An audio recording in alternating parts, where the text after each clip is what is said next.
Welcome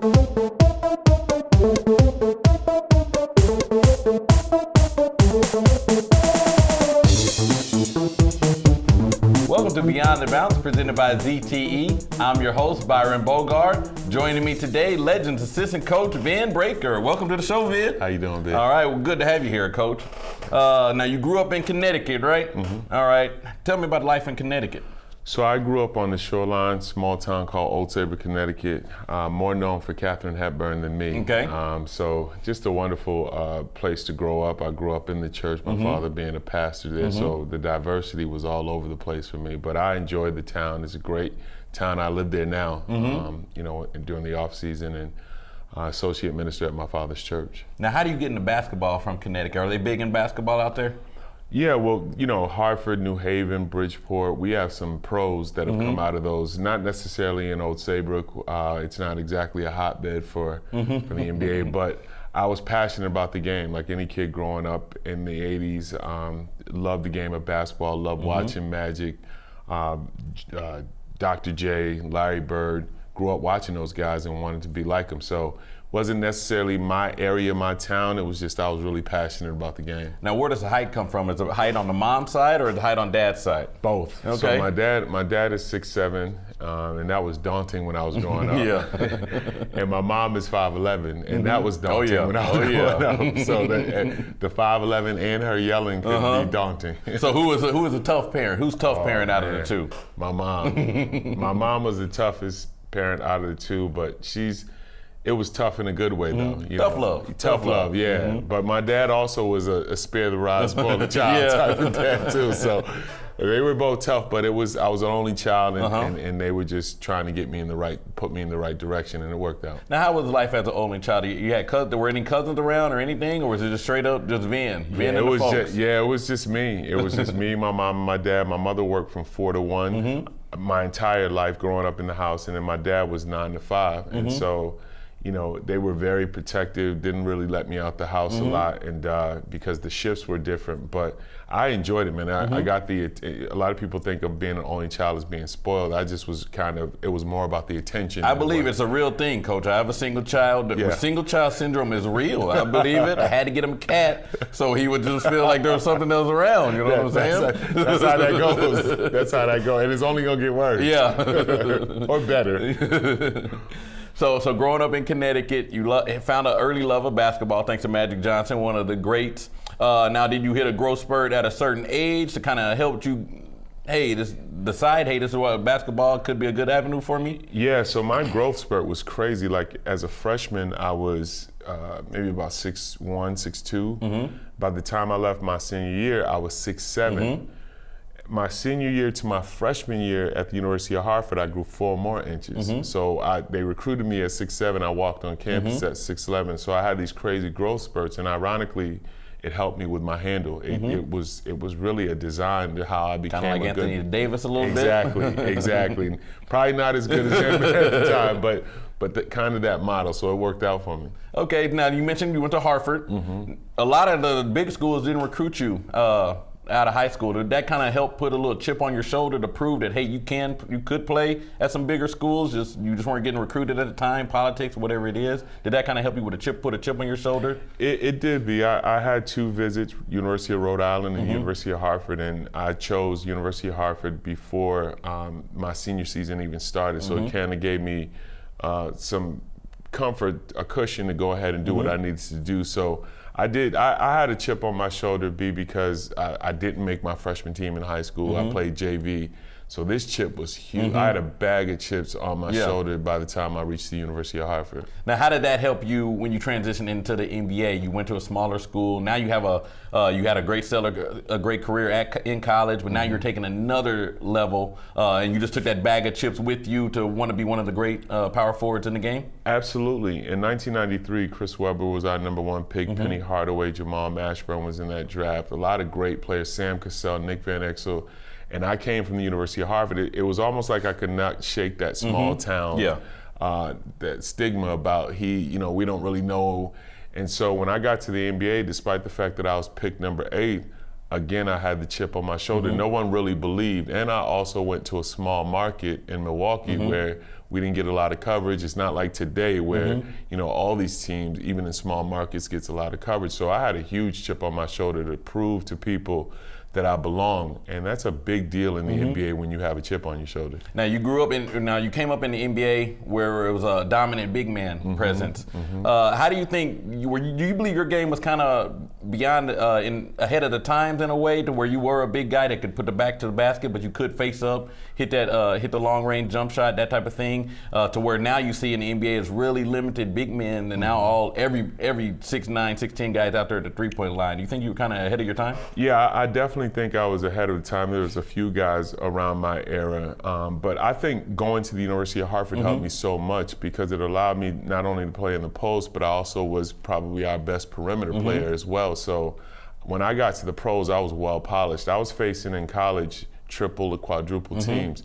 When I got to the pros, I was like, there's no way one person is guarding me. So not just from the post, but I was able to shoot threes in college. And I believe, you know, not bragging about this, but I was one of the original stretch fours, or what they call stretch fours, because I could put the ball on the floor, take it off the rim, extend it, play on the perimeter, while I played in Seattle where Gary was on the inside and I was on the perimeter. So tough team. I definitely feel like I was ahead of the game in that position. Now you mentioned the term stretch four. To the people, there's an argument going on in basketball in terms between a stretch four or a stretch center and a center that can shoot. Do you believe there's two differences in that, to where the center that can shoot or the power forward that can shoot is like that 15-17, to where a stretch four extends it to the 3-point line?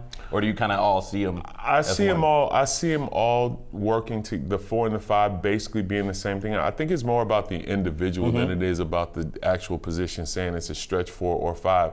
You have guys like Spencer Hawes, bigger guys who can stretch the floor, that actually play the center position. So I think it's more about the position itself. If you have a center in that can shoot it, there's some fours that can't shoot it. You know, you might have Kevin Love play the 5. I think it's all about where they are at that particular time on the floor, if they're playing the center position. But these guys, you know, look at Boogie Cousins. I would consider him, obviously he's a power forward in that, but if Anthony Davis is the power forward, then he's the center, but he also can shoot the 3-pointer. So I think it's more about the individual than it is the actual position. Okay, nice, good knowledge. Thank you for that, Coach. All right. Now, who was your favorite teammate? We've had some mentions with Coach Charlie Bell that he's the greatest number 42 in Milwaukee Bucks history. If you let him tell it, do you have a favorite teammate? Do you have a favorite teammate throughout your what was it 12 years? 13 years. 13-year NBA career. Yeah, so I thoroughly enjoyed playing with Gary Payton. It was just watching him play. What he brought to he was the best player I played with on both ends of the floor. I played with a lot of super talented offensive guys, but pound for pound, both ends of the floor, Gary was the best player I've ever played with.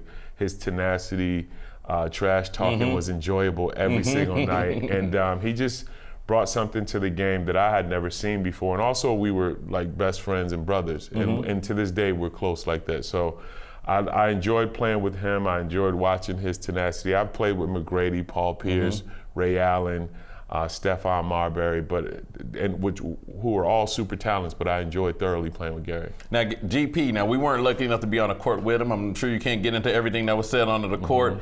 Was he really talking the whole time when he picks you up full court all the way the whole possession? Did he take any breaks off, or was he just hitting you all game? And then the second part to that question, did he give the veterans the same amount that he gave the rookies? Did it just keep it the same all throughout? Just talking trash 100%? There was no one excluded from Gary's trash talking. That's what I respected about him. It could be MJ one night or it could be Iverson one night. No one was excluded from him talking trash. It really was part of his makeup.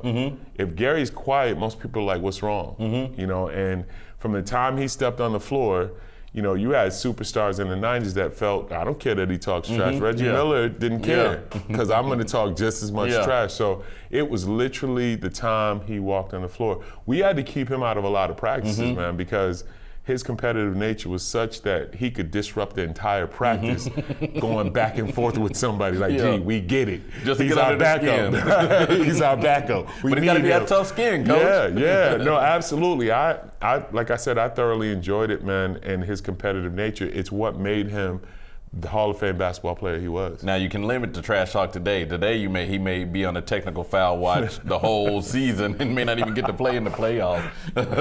Definitely on a technical foul watch, man. And I've seen him get into some stuff that I know today there is no way chance. he'd be on the floor. Yeah. So now you're transitioning into coaching. Was there a year or maybe was it Father Time that got you to where like, hey, this young generation had you started thinking about maybe post-career and coaching after playing?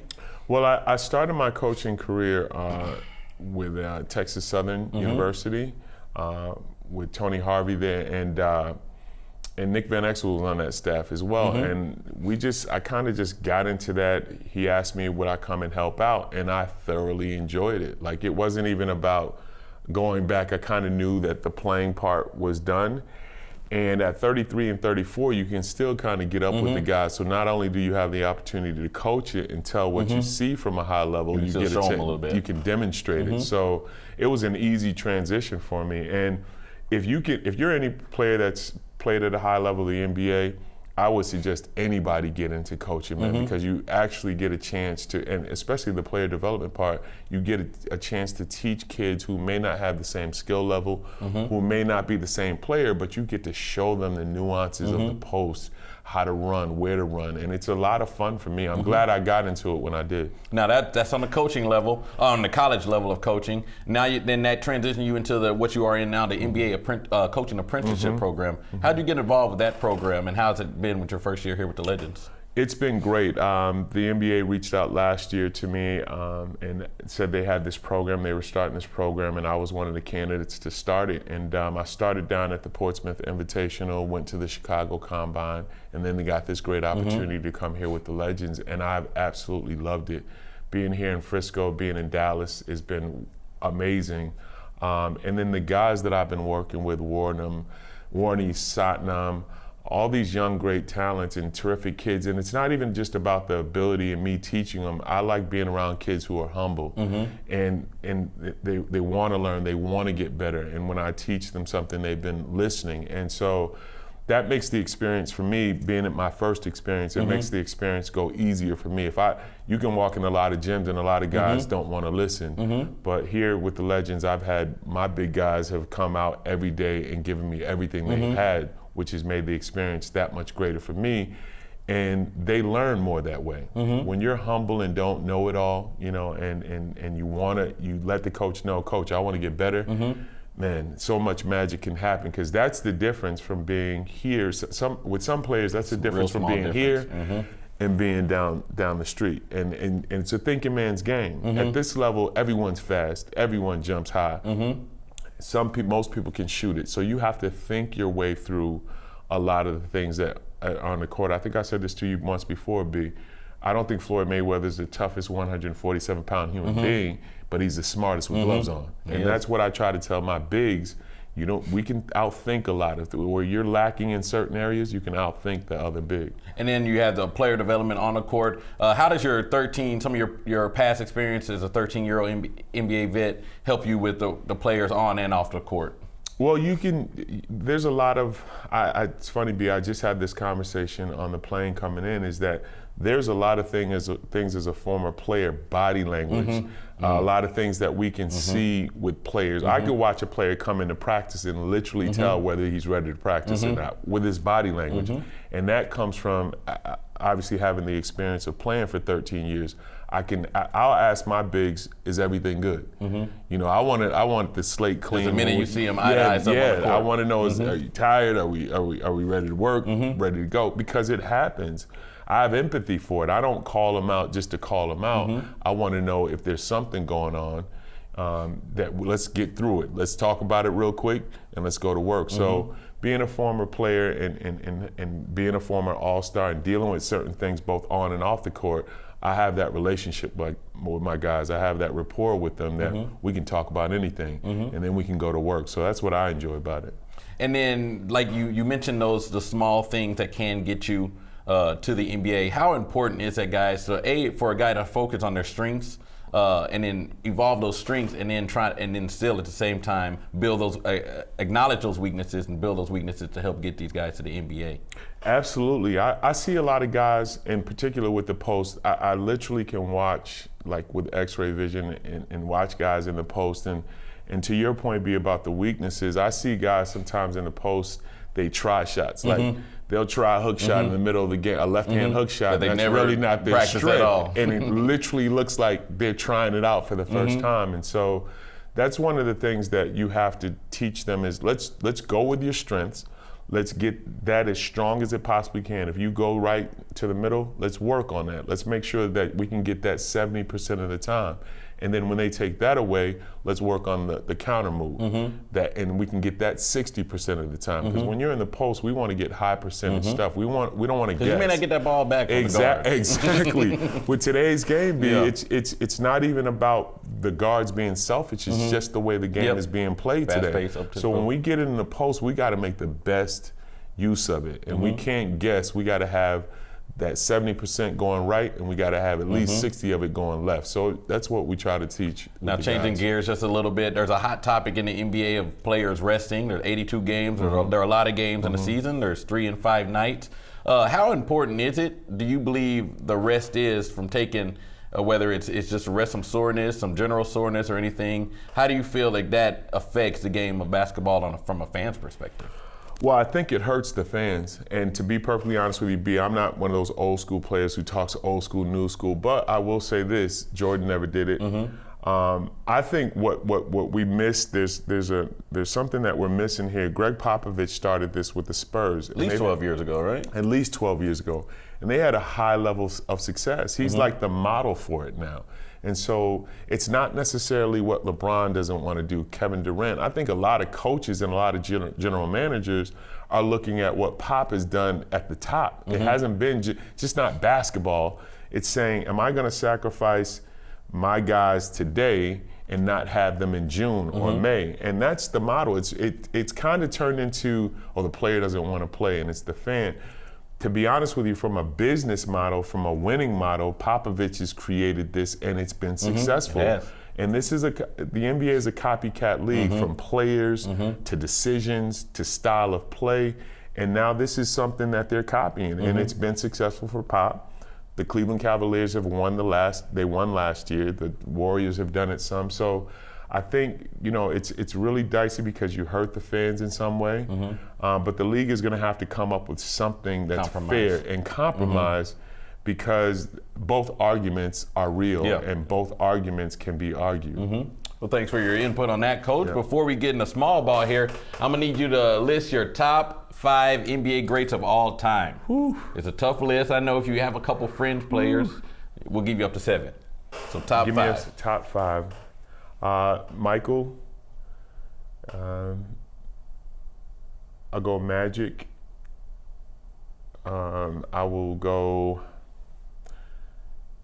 Shaquille O'Neal,